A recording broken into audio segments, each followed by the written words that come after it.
Okay, perfect. Okay. We are almost set. Thank you guys for being patient. All right, here we are with the first trailer for the festival. Oh, and Chris, we got to turn off our picture and sound. Okay.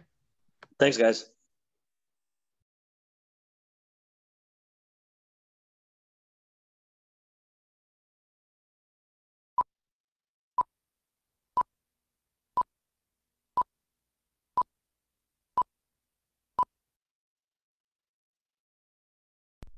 Ya.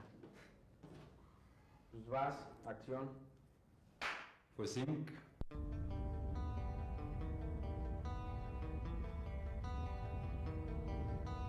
¿Sabes que me gusta un chingo, Nico?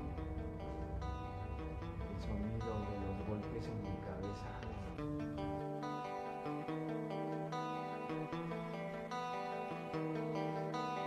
Hoy desperté con ganas de ser algo cabrón, de ser como esos güeyes que dices que son punk. Me paré los pelos, no voy a trabajar, nunca usaré el cerebro, seré como animal. Ya ves, qué fácil es ser punk. Ya ves, qué fácil es ser punk.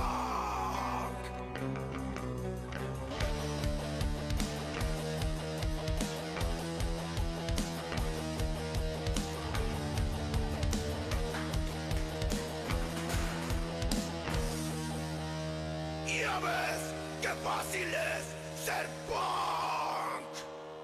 Naco, tú güero, apeo, cabrón. Naco y güero, pendejo. Mira, Nicolás, los manos nos van a matar.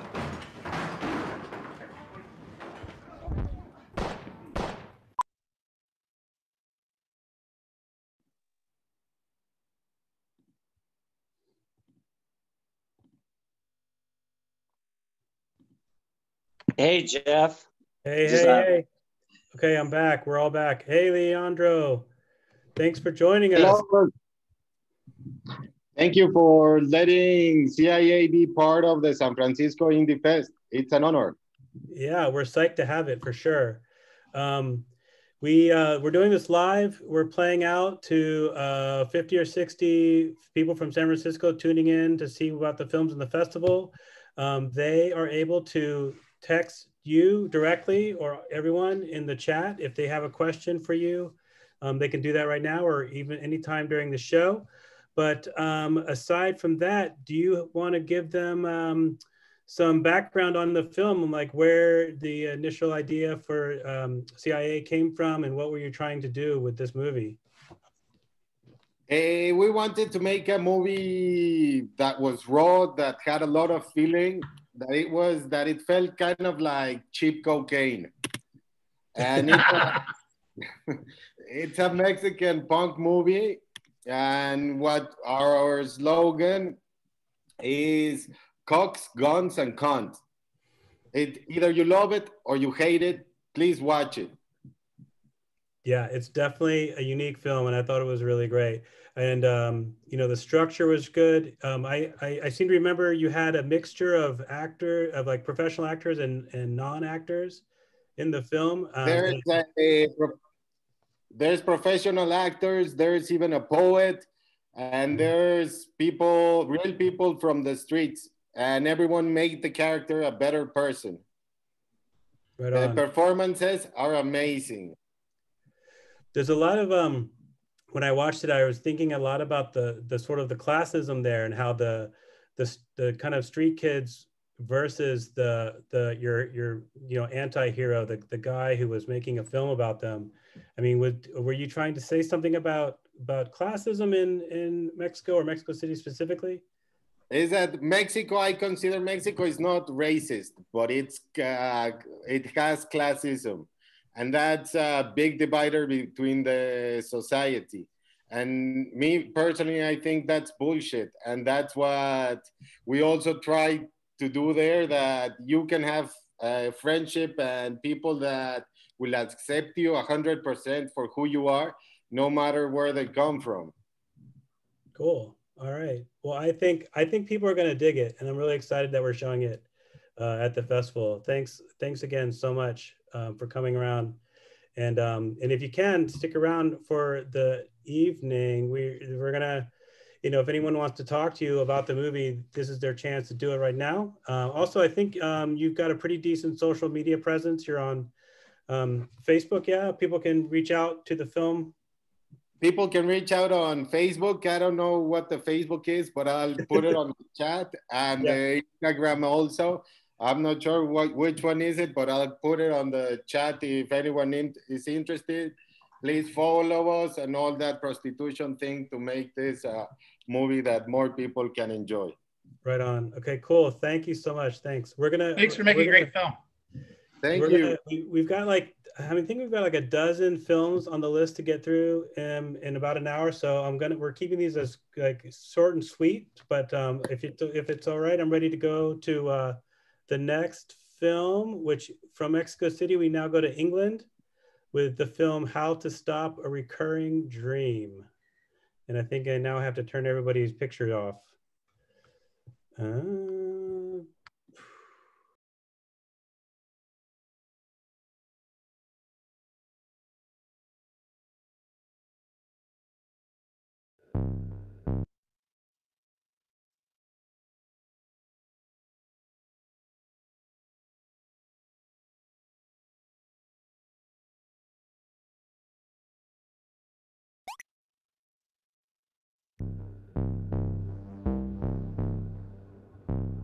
Do you ever dream the same dream?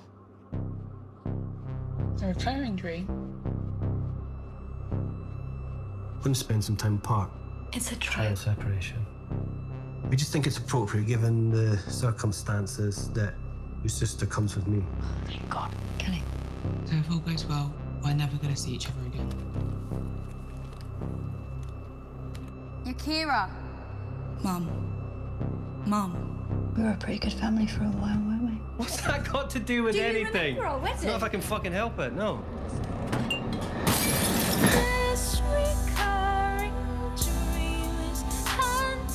It's me. How can I be of assistance? How do I get out of this mess? Why are you letting him do this, Yakira? Kelly! Kelly! Say goodbye, Yakira. Wake up. I hope you can forgive us. Where is my sister? It's a 1980s Glacier Blue 5 Series BMW. Everybody just calm down. Turn left! Why did you do it? What on earth were you thinking of? Come here! That's always when I wake up. It's a terrible feeling when I see that. It's like dying. This isn't Finding fucking Nemo.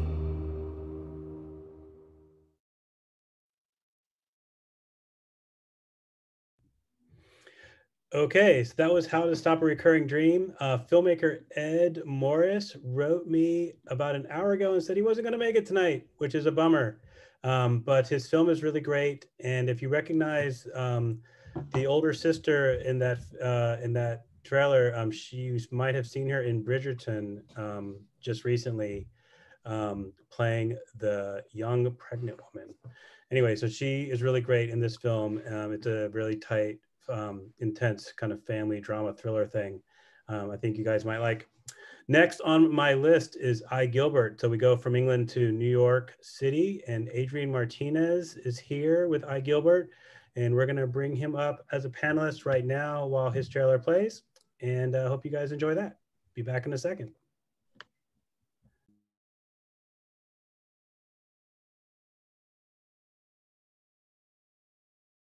Por favor, ayuda a mi hijo para que sea un hombre. Please, just look at him. Ma, I'm right here. How old are you? 33. It says here you're 39. 39. You have a very distinctive walk. Yeah? Yeah. It's like a dying mouse. Manners. Mind your own fucking business. Get the fuck in there, man. Do something, Gilbert. You fucking asshole. Go back on your meds or something. No, no, no, no! That makes me fucking sick. I already told you I that. can't do this anymore. I'd rather be dead than to fuck with you. Tony's a tear drink.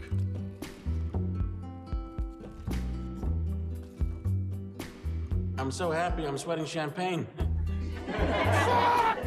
Fuck! You're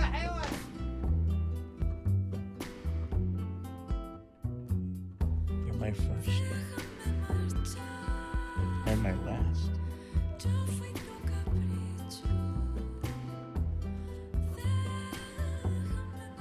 A whore like that only brings bad luck. Don't call her that!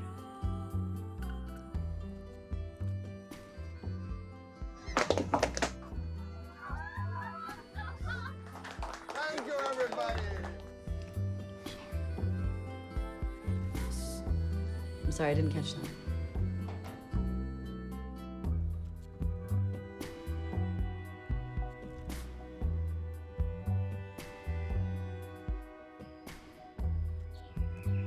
You can see now. I can see now.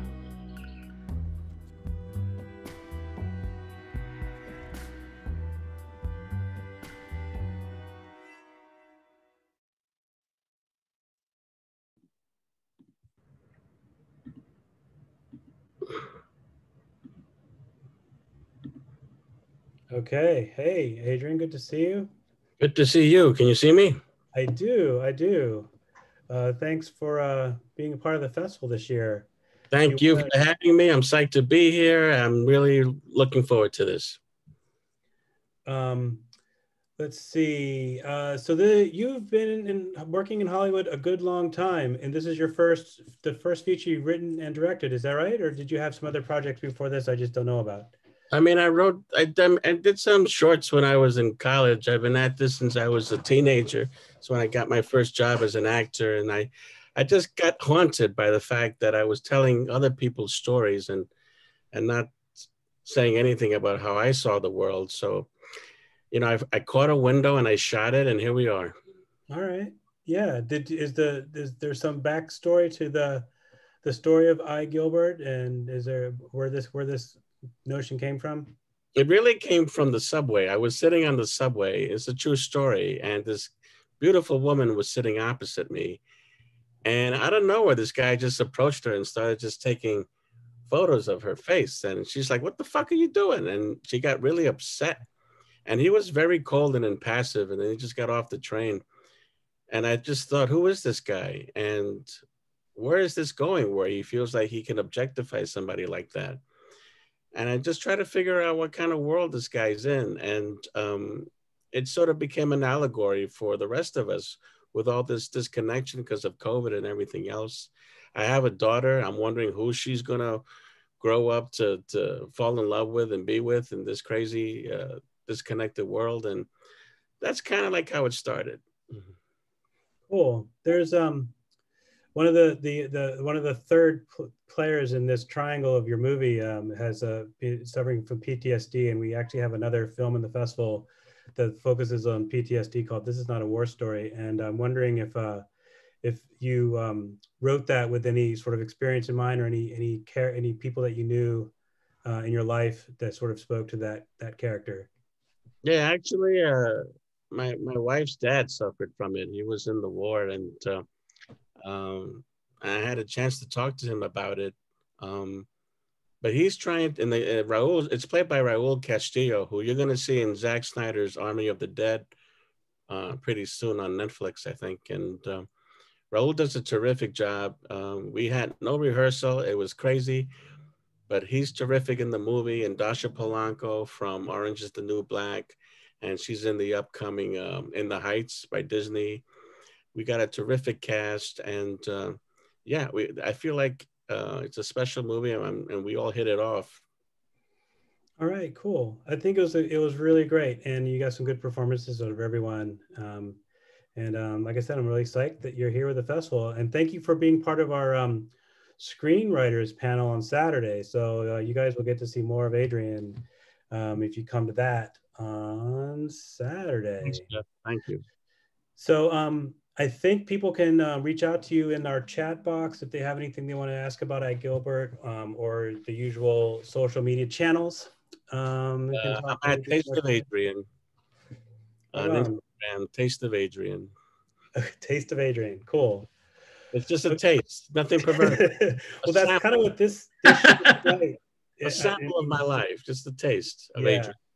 This show is like that. It's like we have a 17-day film festival with 80 films, and we were trying to get it all into like 1 hour to introduce them to everybody. It's probably not a good idea, but we're doing our best. No, you guys are doing really great, and it's a difficult time for a festival, but you're doing well. Thank you. Okay, cool. Well, let's see. On my list for the next is we're now go from New York City to Germany with It's Gonna Be Fine. I think Christian is here. I will find out in just a second. So George, do you want to play the next trailer, please? Yeah, Jeff, can I butt in real quick? Can you please turn the guest panelist back to an attendee? Okay, we'll do. Okay, cool. Great. Thank you.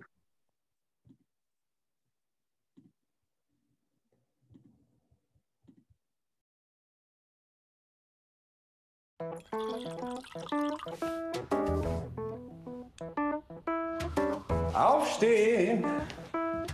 Ingrid, das hält man auf Dauer nicht aus. Dieser Job kann einen wirklich kaputt machen. Da muss ich zu meinen Eltern zum Weihnachtsessen. Ich werde mich umbringen, Carsten. Ich werde mit ihm gehen. Da. Ich habe sogar die Steuern fertig. Ciao, bis später. Ich fand, das lief ganz ausgezeichnet.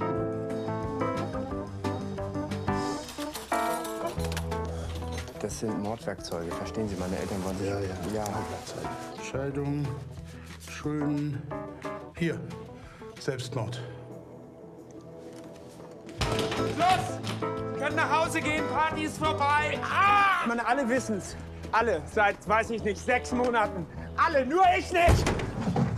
Wie kann ich juristisch verhindern, dass meine Eltern sich umbringen? Mama? Papa?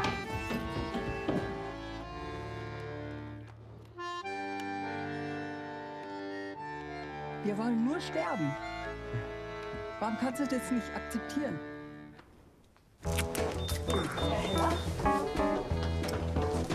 Herr Heller!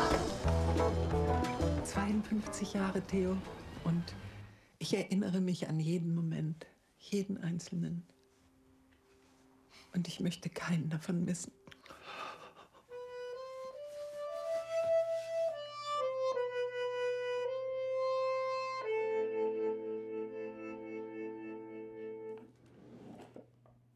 Warum stehen Sie jeden Morgen auf und bleiben nicht liegen und sterben? Weiß ich nicht.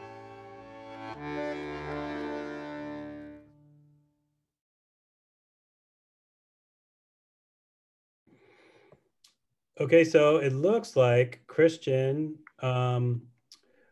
Werner did not make it today, which doesn't surprise me. He's in Germany. I don't know what time it is in Germany right now. I'm going to guess it's like 4 in the morning or something. Is that about right? Yeah, I think so. The film the trailer you just saw is actually a comedy. The comedy doesn't come through quite as well. It's a typical Indie Fest pick kind of comedy in which it's German and about death. So take that as you will, but I thought it was great, and I hope you guys get a chance to check it out. Next on our list is Itchy Fingers. Chris, do you want to intro Itchy Fingers, or should we just play the trailer and see if Anna and Marco are here? Anna and Marco are here, and they're kind of the writing and directing team behind Itchy Fingers. And so, keeping with the theme that you've established, we're going to Chicago. So let's screen the trailer. All right, cool.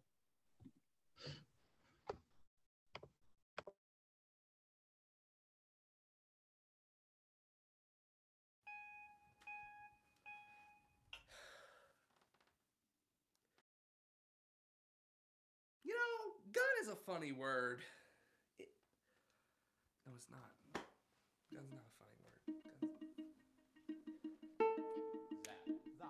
So I found this theater group. Actually, they found me.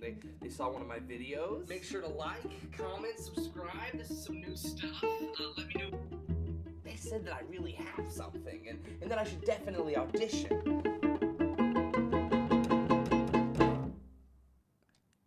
Is this a play about a school shooter? I mean, Connie, it's about connecting and interacting. Really, the play can be anything you want it to be. Big V. I was in the cafeteria when Ernie shot me. Ernie, please, no! Ernie! I still don't understand why I have to kill everyone. Because you committed to it. Okay. You said you would do it. You Okay, said you fine. wouldn't quit, and now you want I'm to not quit. quitting. I didn't say. Why are you always trying to ruin everything with jokes? Hey! I'm gonna kill you. You're gonna be great. Say it. Say, I'm gonna be great. I'm gonna be great. Thank you so much. Oh, flowers. Flowers for me. Oh, you shouldn't have. Oh, thank you.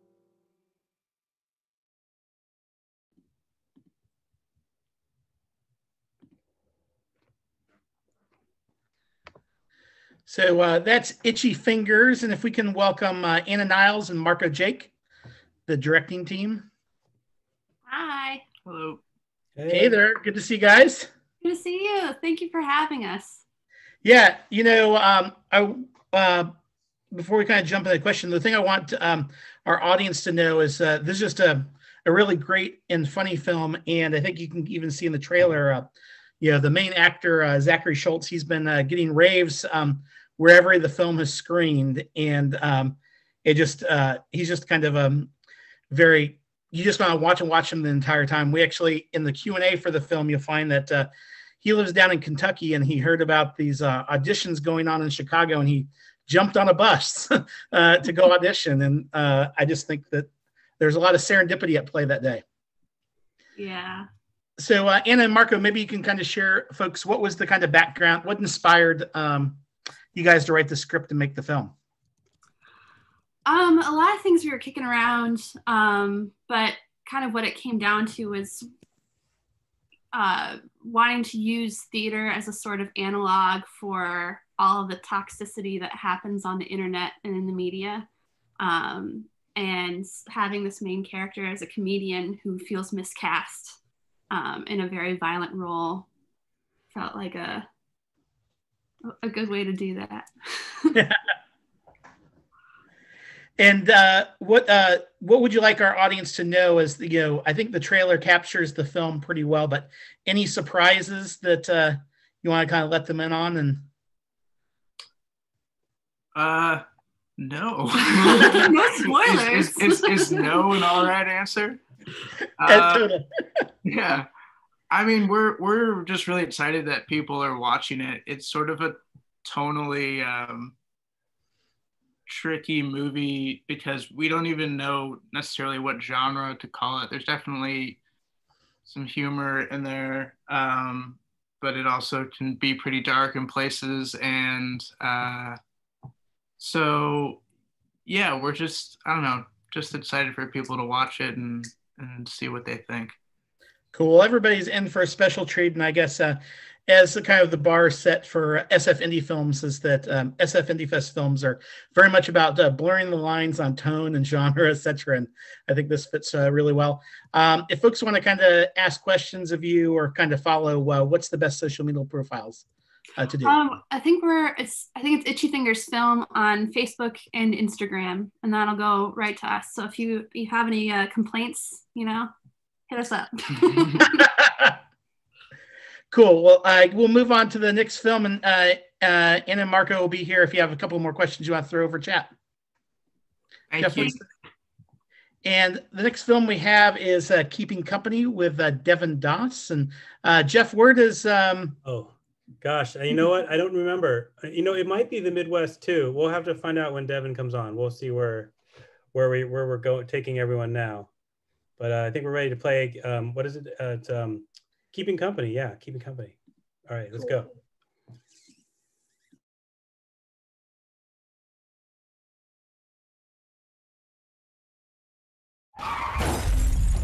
Hey, you can't just hit and run like that! Hey, listen, I told you I don't. You don't have insurance. Today's your lucky day because of Cash Insurance, your life is our life. Really? I promise this will be a lot quicker than calling the police. Beautiful home you have here. Let's go take a look at that basement. We have guests, I see. They're not like the others. That's no matter, sweetie. You need to unlock the door so we can finalize your policies. We can't help you if you don't let us. No one can help you now. Exactly. Wait, what? We have other policies! Ah, yes. The high-stakes world of insurance sales. How's all that going, anyway? At Cast Insurance, we understand the importance of family, which is why we're here to provide peace of mind. Teeth were pulled, limbs cut clean, and the rest was sent to the kiln. Well, we can't slow down just because those two couldn't take care of themselves. If this lunatic gets me fired, I will kill him. They're not bad people. Don't concern yourself with who they may or may not be. All that matters is our survival. I will stop at nothing until you pay out my son's life policy. I'm not so sure I can do much more to cook these numbers, Paula. I need you to do some real detective work. Get dirt on Mr. Reddy. See if you can find anything that he's hiding. You're messing with the wrong guy. You're all messing with the wrong guy!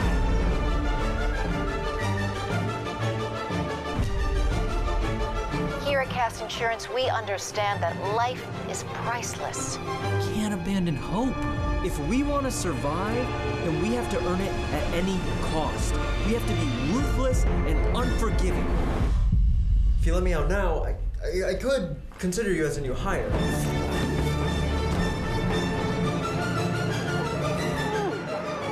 Get back to work! I'm just a regular guy who loves insurance! You must either eat or else be eaten. That's the way it's always been. That's the way it always will be. Do they ever eat each other? They would never eat each other. Not unless you gave them a reason to.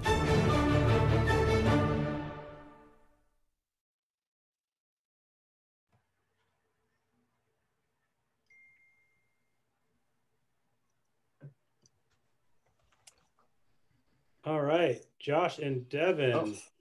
Are you here? Is everyone here? Yes, we're all here. Video. Oh, there we go. There he is. How's it going? Hey. How's it going, guys? It's going well. So I saw your movie as a comedy. Do you see your movie as a comedy? You know what's funny is I don't see any. I see all the movies that have been played so far as comedies, and they are dark as hell. Yes, that is. I think refreshing. people are trying to figure us out over here at IndieFest and what we like, and we're kind of twisted and dark and comic. Jeff, yeah, no, we definitely see it. Early on in the process, I think you're like, do we have too many weird dark comedies or not? And I was like, you've been doing this festival for 23 years, Jeff, and the thing that kept on coming me back before I was a programmer is all these wonderful dark comedies that you program. You know, I guess I'm assuming my audience has the same unlimited capacity for the twisted and the dark as I do. So well, yeah. I wonder if like ours might be a little bit different since it takes place in the Marvel Cinematic Universe, which I don't know if people are able to pick up from the trailer. Yeah.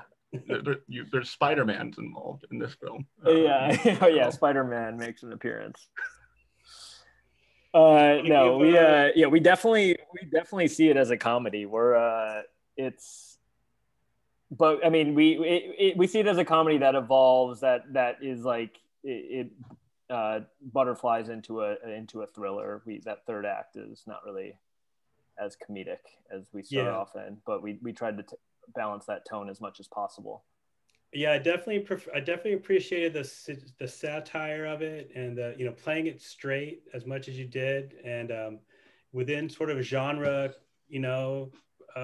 rules, but I don't know. I just thought it was really well done. Mm-hmm. Congratulations.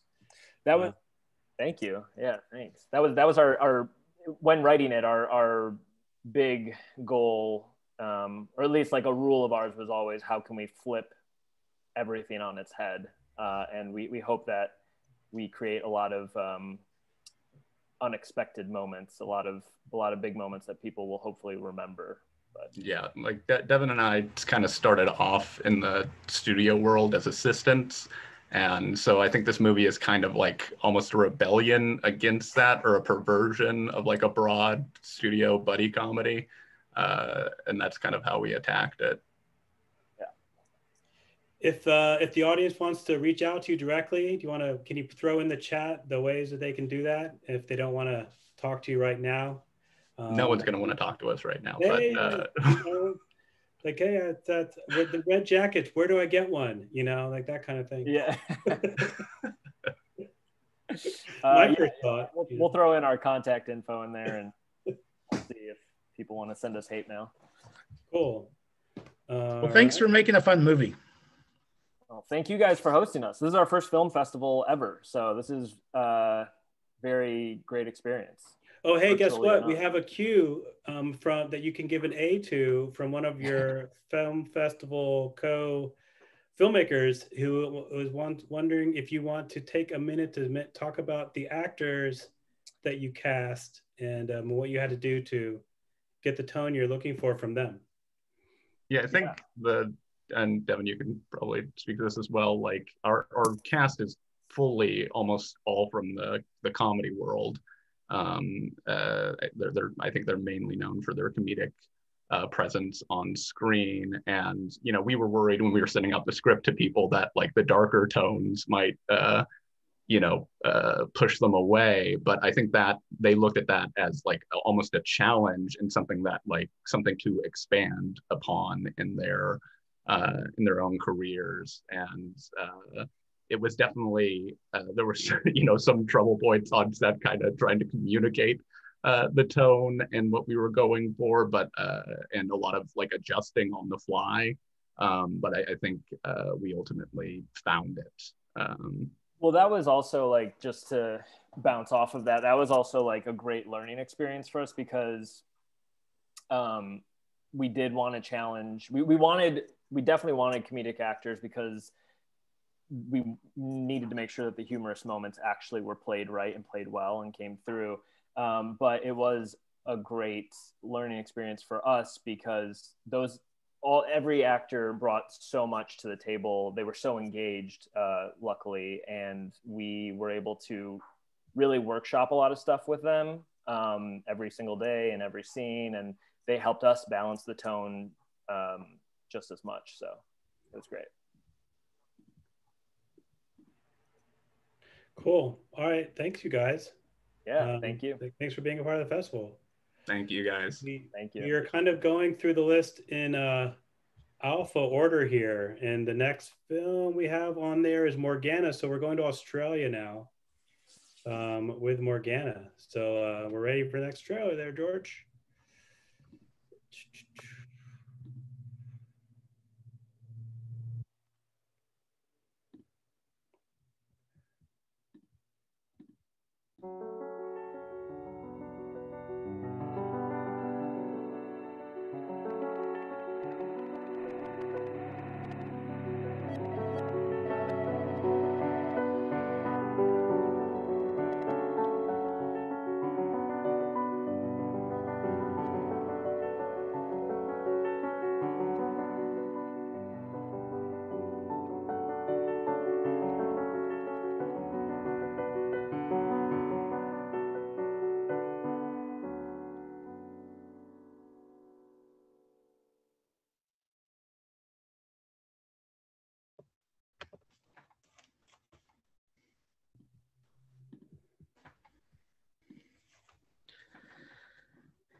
Okay.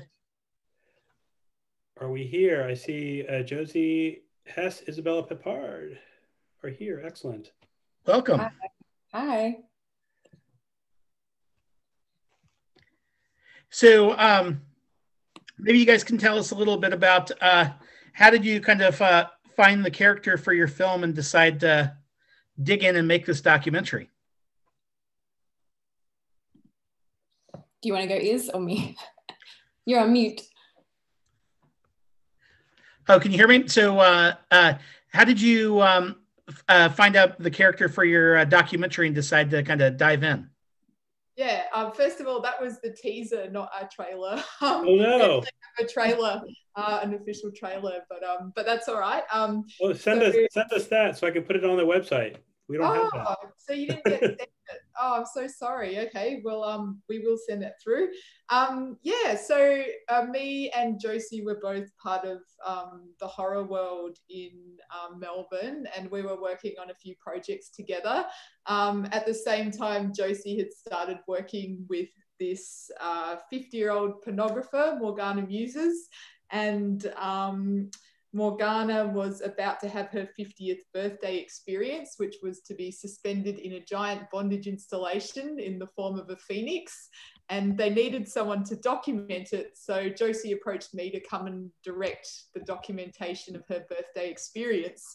But I didn't know anything about Morgana. So when I found out that 2 years before having this amazing experience, she'd been a housewife in rural Australia, I was really, really fascinated by this character journey and how she went from country housewife to 50-year-old tied up in bondage as a birthday experience. And yeah, me and Josie had a really big chat about it, and we were like, well, this is a really interesting story. Instead of just documenting her birthday, why don't we make a character portrait about this woman and, you know, her background going from, you know, 20 years of kind of domestic servitude almost into, you know, self-expression as a feminist pornographer. So that's how the whole thing started. Well, and you both did such a great job. I think the thing we want the kind of audience to know is, you know, one is the film's just kind of a real visual feast. And Isabel, as you'd mentioned, is like, you know, it's a character study. So whether you're familiar with this world or not, Isabel and Josie do a really great job of just kind of showcasing Morgana's journey. And I think for those that love the kind of eclectic docs that we often program at SF Indie Fest, this will be one specifically for you. And it'll be a great way to kind of get inside Morgana's mind, which is just ever creative and interesting. Yeah. Josie, do you want to add anything? Sorry. I don't know. Watch our film. It's a great film, everyone. You should totally check it out. Yeah, it's kind of in the, we've screened a lot of what we might consider kind of offbeat documentaries over the years, and this one definitely kind of falls at the top of the ladder. So definitely, high praise. Yeah, absolutely. And you guys are you're in for a journey. I think one of the things I know sometimes you know, audiences are a little bit hesitant of watching films that deal with sexuality sometimes and things.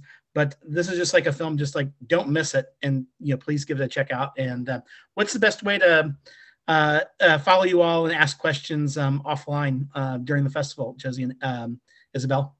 Come and find us on social media, Morgana Documentary on Instagram, Facebook, Twitter, or you can look us up on our website, morganadocumentary.com.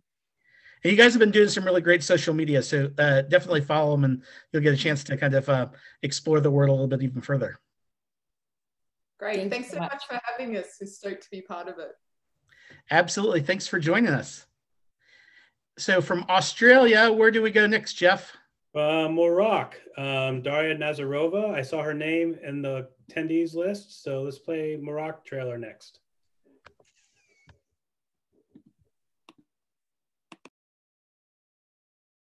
Do you feel like a free woman?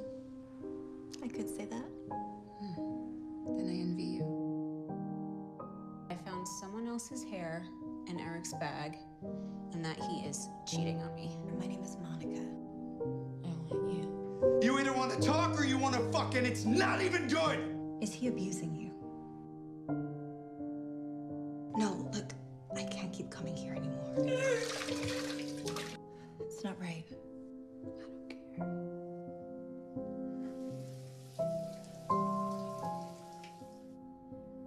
So did you ask for me? Don't go, don't go, don't go. Please, please, please, I'm sorry. Do you want to call Monica? Do you love your husband? Of course I love my husband. This is how you wanted to solve my problems with Eric.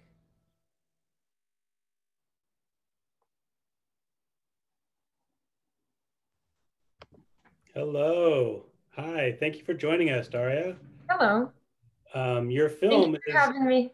Your film is incredibly intense, I thought, when I watched it. It was a really great and heavy and serious sort of, look into, madness or mental health or something. Isolation, by the way, nowadays it's very...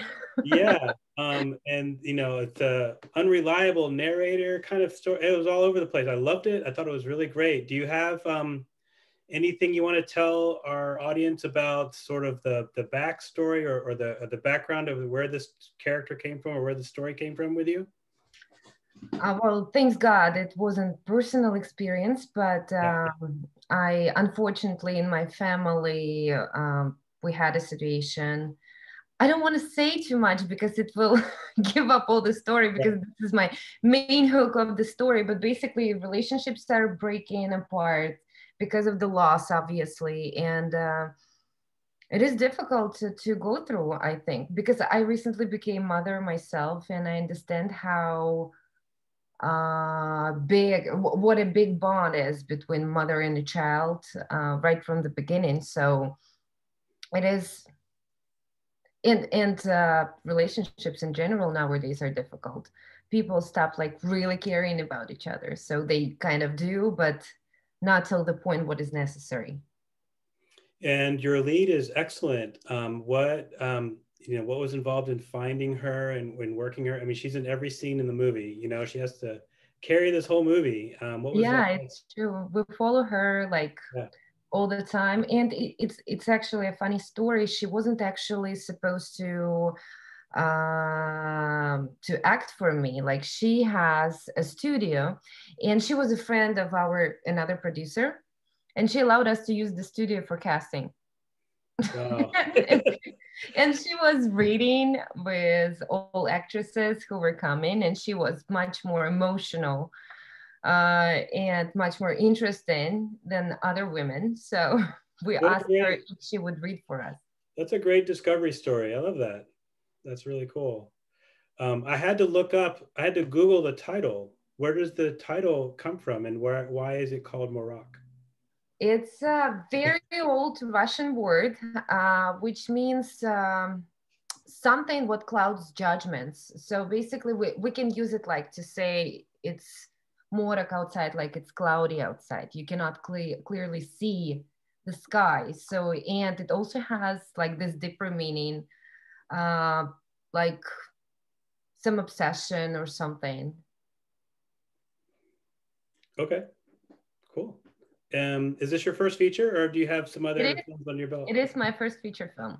Yeah, well, I wrote it, I directed it, and I produced it. Excellent. So it's a really nice job. Thank you so much. Is there a way for the audience to connect with you during the festival if they want to reach out? Yes, through Facebook. I'm not really active in social media like some people are, but I do have a Facebook page, and Daria Nazarova is my name over there.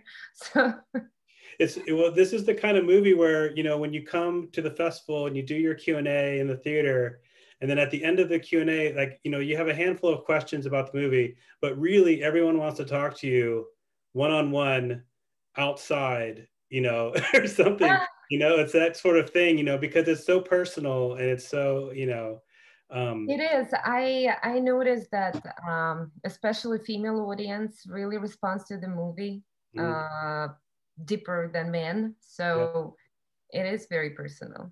Yeah, I can see that for sure. Right on. Well, thank you. And folks, please reach out to Daria if you want to talk about Morok a little bit more. Thank you so much for coming tonight and introducing your film with people. Thank you very much. So let's see, next on my list is Taya Lugacy with This Is Not a War Story is our next film. So let's do that one.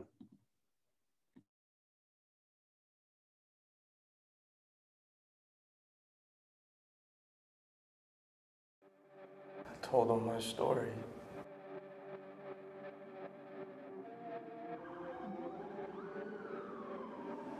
They just didn't get it. Coming home from a war that you don't feel morally justified being a part of, it's not easy to live with. They don't even know that we're watching him die. Thank you for your service. kid wants to die, he's gonna find a way. Are you thanking me for blowing up a school or for blowing up a hospital? Thanking me for slaughtering the family in Mahmoudiya? Thank you for MST? For burn pits? I know you're not thanking me for being a hero. I was a pawn. Show me how to fucking live. Nothing about this is easy, okay? You think you could tell me your story?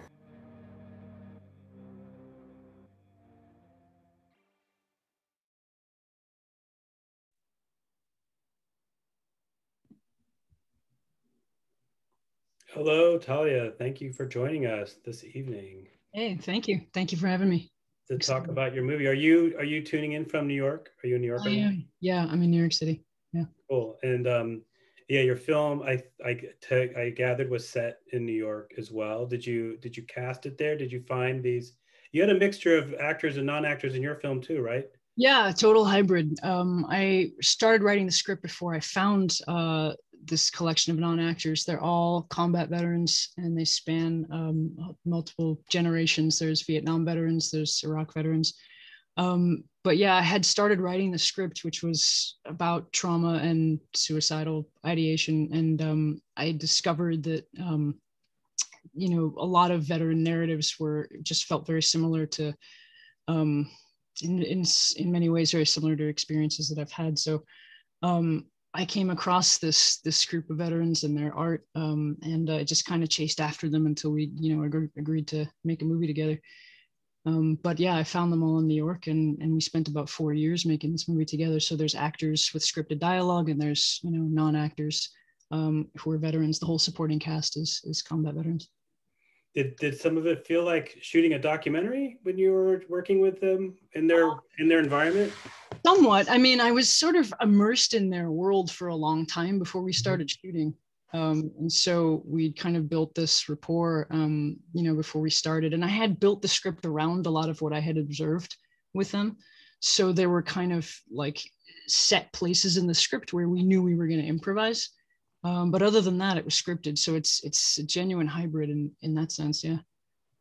Yeah, one of the attendees is asking what inspired you to explore this subject about war and trauma. You mentioned that you were starting to work on something about suicide and trauma. Did that but it wasn't specifically war and veteran related in the beginning? No, it wasn't. It wasn't at all. And I really had a lot of hesitation in the beginning when I was writing these characters. I didn't quite know who they were yet, but I knew that it was coming from trauma that I had experienced.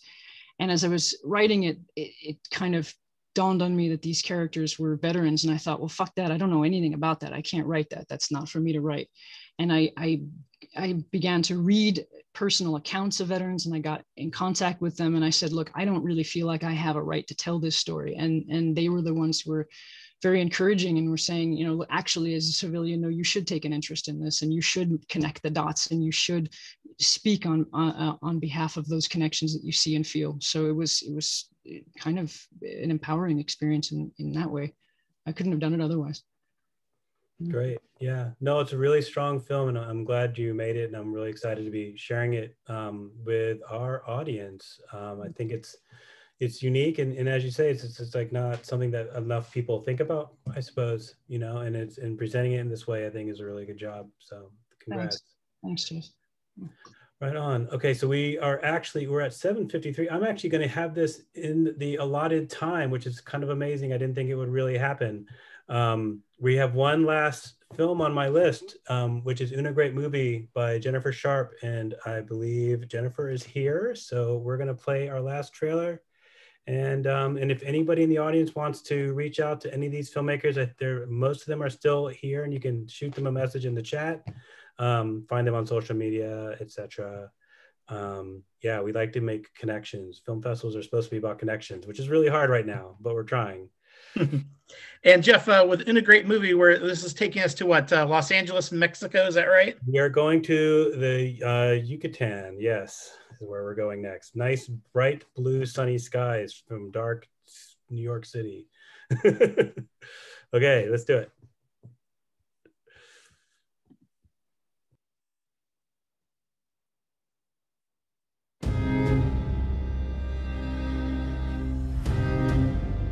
By the time you read this letter, I'll be back in Mexico.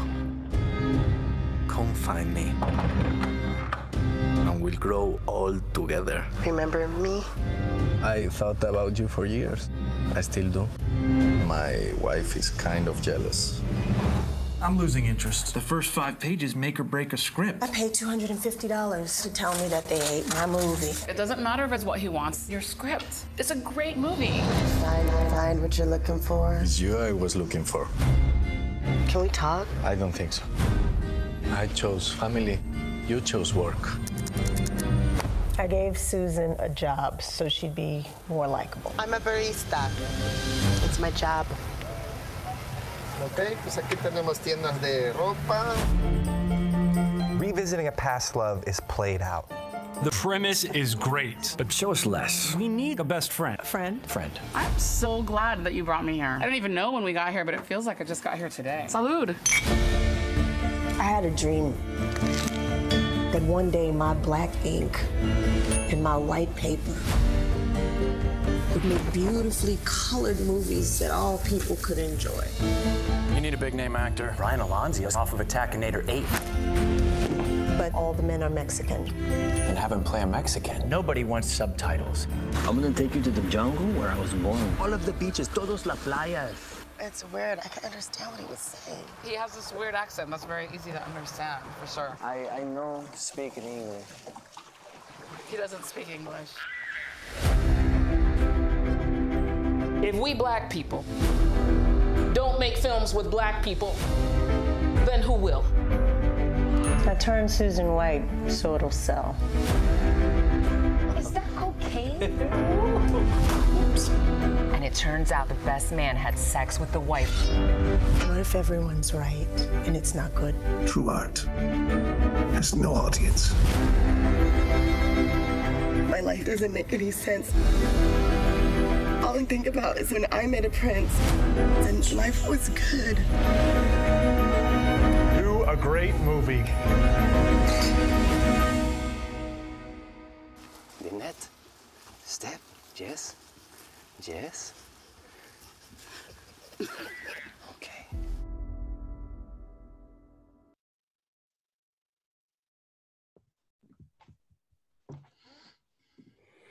So, hello, Jennifer Sharp. Thank you for joining us with Una Great Movie. This is, I love that we're finishing the program today with your movie, because it's sort of like, not only is it's like more than one, it's like 2 movies in one movie, basically. You made, you know, it's hard enough for an independent filmmaker to make 1 movie, and you managed to make 2 at the same time. And then our audience doesn't even know, but there's a 3rd movie that you made a documentary about the 2 movies that you were making. Exactly. which is must have just spun your head around constantly the whole time you're doing this project. Yeah, totally. Yeah. So making this movie was completely, I call it a kamikaze mission, which means I was to the point of suicidal as a filmmaker, and like really close in order to do this. And so I did it. I took all my money, credit cards, moved to Mexico, and just made this movie. And it's a movie I wanted to make for 20 years. Like, since I set foot in this town in Mexico 20 years ago, I had this vibe that I wanted to make a movie there. So for the last 20 years, I've been trying to figure out how I'm going to do it, you know, trying to get producers, trying to get money, and then that didn't happen. And so I finally decided to do it on my own, and it turned into 2 movies. And my biggest inspiration was this island in Mexico where I shot it. And the people there, the local Mexicans have just like, they were like family to me, and I've been going there now back and forth. So I wanted to share them and the island with the world. So I actually wrote the script around the people in the island and had them play parts. So all of the Mexicans in the movie, except for the lead character, love interest, they're all locals from the island, non-actors, never acted before. The story of the film is of a woman going to Mexico to make a movie and then she's also trying to sell this movie and hitting all these roadblocks, these sort of Hollywood industry roadblocks. Was that written from personal experience? Or, I mean, obviously it's pretty universally known that these are the roadblocks that, women filmmakers make, Black filmmakers make, they hit up against. Were you writing to address, obviously writing to address that specifically, yeah? Yeah, but what's crazy is that, so this is, I don't know, sometimes it's not worth saying because it's so confusing, but when I started making this movie, I didn't have a script. I gave myself 6 months to make it. And because I had realized as a filmmaker that a lot of times what stops you from making a movie is the script. Because you write a script and you're really excited, and then so many people give you feedback and tell you how it's not going to work and this needs to change and this needs to change. So you end up spending a year changing it.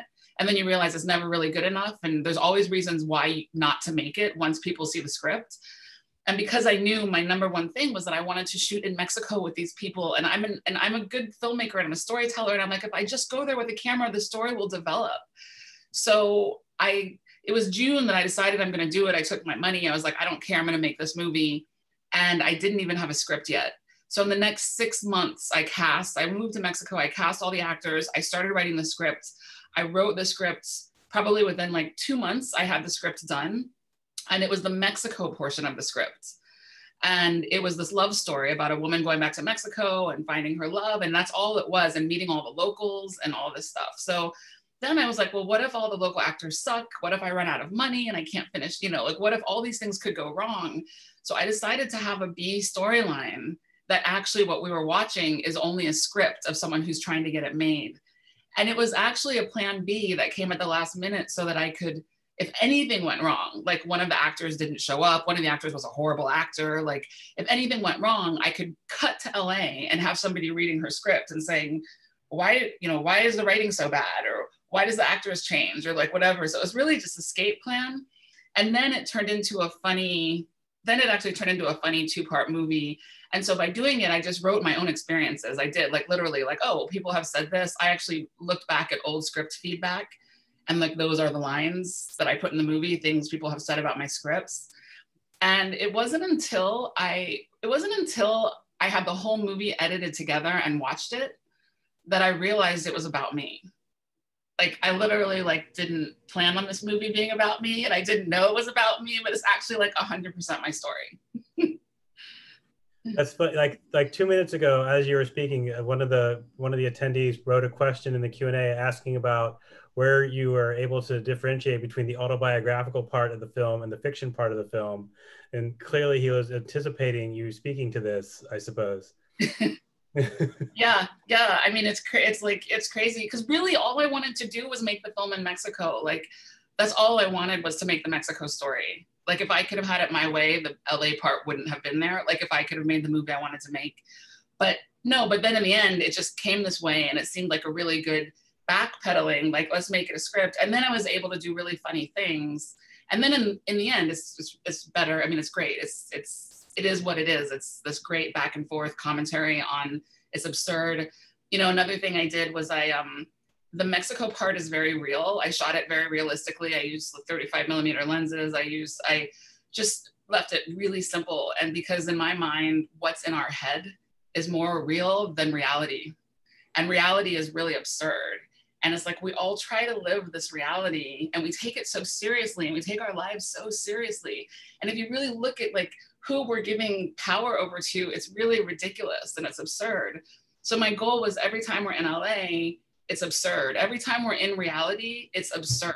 And so it's absurd. I shoot more symmetrical. The characters are bordering on absurd and weird. And then when you go back to Mexico, which is her mind and the story, it's actually, that's the most real part. So, and that's kind of my life too. I feel like I live a lot in my head, and I live in this world that's really frustrating and absurd and stupid. Yeah, it feels like the film starts in a grounded, for real reality, and this sort of devolves into this crazy. I love the the the Hollywood execs being played by the same actor, like they like they may as well be the same person. They're that original. They have that much original thinking and going on. That's exactly it. That's exactly thank you. That's exactly the point. It's just like, I thought maybe every single agent in Hollywood and everybody could be the same actor. That was one of the things that crossed my mind too, but it's like interchangeable, like all the same things. So yeah, it's really, it's a very true, honest commentary on what it's like to be an artist and, trying to make something from your heart and not being able to do it because of the things people say and who don't know, who aren't artists, who aren't creative. It's frustrating. Yeah, I think audiences are going to dig it. I'm really glad we're able to include it in the festival this year. Thank you so much for sharing it with us. Thank you for including it. I'm excited to share it. Is there a way for people to reach you after they've seen the film and want to talk more? Yeah, Una Great Movie is my tag. Una Great Movie, Instagram, Twitter, Facebook, all three of them. And you can instant message me there or send message and all that. So yes. All right, cool. Well, thanks again. And thanks everyone for tuning in tonight and taking a little sneak peek at the films in the festival. Chris, do you have anything you want to say before we sign off and let everybody go about their Thursday night? Well, I think just want to remind folks that the thing that's nice about being a virtual festival is that for the next 17 days, 24/7, you can watch SF Indie Fest anytime that you want. I think most of the films that we've done pre-recorded Q&As with. There is, we're going to do another one of these preview nights on Tuesday with another dozen or so films and filmmakers. So if you'd like to join us at Tuesday at 7 o'clock, we'll be here to go through some of those films and welcome those filmmakers. Indeed. And just remember, if you see something, you like it or you don't like it, share it on social media. We like to get an idea of what sort of films you all respond to, but also, it's a way to give back to the filmmakers out there that have generously shared their films with us and during the festival. Yes, indeed. Thank you guys for coming. And I hope you get a chance to see some good movies. And next year we'll be back at the Roxy. I'm really hoping we're back there. I miss the Roxy. I don't know about you guys, but I miss their little lobby and the beer, popcorn, and movies, right? This on 16th Street and all that stuff. Yeah, I'm looking forward to that again. And and I know, and our filmmakers are so great to release their movies this year and putting them out there, even in these weird times. So it's excellent that they were able to come tonight and say a little bit about their movie and and just try to get a little connection. The films are about connection and storytelling, right? So, all right. So I think we're going to sign off. Thanks, everyone. Bye. Take care, everybody. See you next time.